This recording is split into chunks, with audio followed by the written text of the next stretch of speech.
ভৌতিক লেখায় আজকে আপনারা শুনতে চলেছেন মেয়েটির সুসাইড।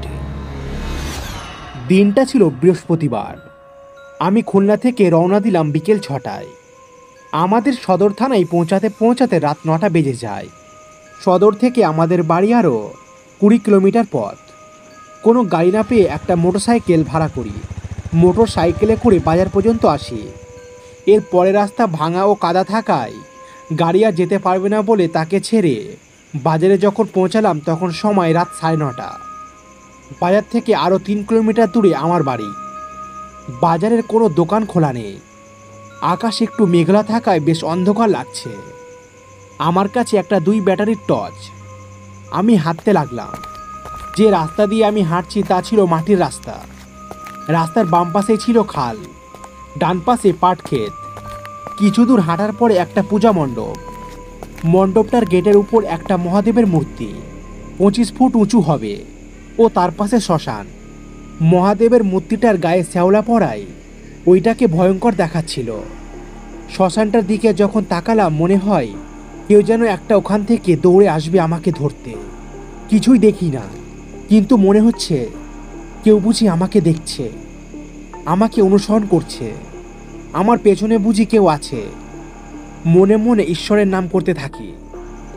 প্রথমে কিছু মনে থাকলেও পরেরগুলো ভুল হতে থাকে। কিছু দূর যাওয়ার পর পাশের খালে একটা নৌকা দেখে একটু সাহস পাই। নৌকায় লাইট মারি, কিন্তু কোনো সারা শব্দ নেই। আমি জিজ্ঞাসা করি, কেউ কি আছো? তবুও কোনো সাড়া না পেয়ে আমি নৌকার কাছে যাই। নৌকার পাটাতনের উপর লাইট মারি। ভেতরে যাকে দেখলাম তাকে আমি চিনি। নাম গফুর। গফুরকে বললাম, কিরে তুই এত রাতে এখানে কি করিস? গফুর বলল, আমি না থাকলে আপনার এত দেরি হতো কি? এত রাত কথাটা শুনে আমি ঘড়ির দিকে তাকাই। দেখলাম 1:55 বাজে। আমি যেন আকাশ থেকে পড়লাম। এত সময় তো হতেই পারে না।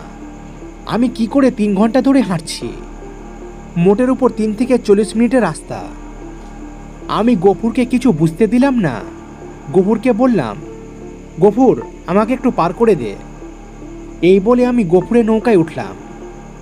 নৌকা পাড়ে ভেড়ার পর আমি গফুরকে বললাম, গফুর আমাকে একটু বাড়ি পর্যন্ত পৌঁছে দিবি? গফুর একটু ভেবে বলল, ভয় পাইছেন, চলেন।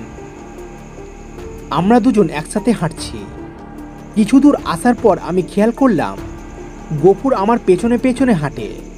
সামনে একটা কবরস্থান এবং কবরস্থান থেকে ধোঁয়া বের হচ্ছে। একটু যখন কাছে এসে লাইট মারলাম কবরের দিকে, দেখি একটা মেয়ে সাদা কাপড় পরা, চুলগুলো খোলা অবস্থায় কবরস্থানের মাঝখানে দাঁড়িয়ে রয়েছে এবং এক হাতের ইশারায় আমাকে ডাকছে। মেয়েটিকে দেখে আমি চিনেছি, ওর নাম ময়না। আমি গফুরকে বলি, গফুর ও ময়না না?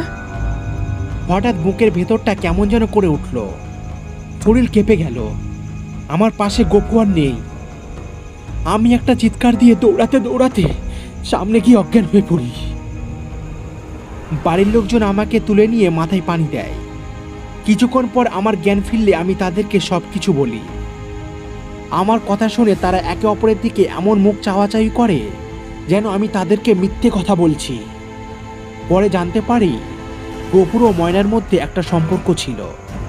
গফু মাঝির কাজ করে ও ময়নার বাবা একটু প্রভাবশালী।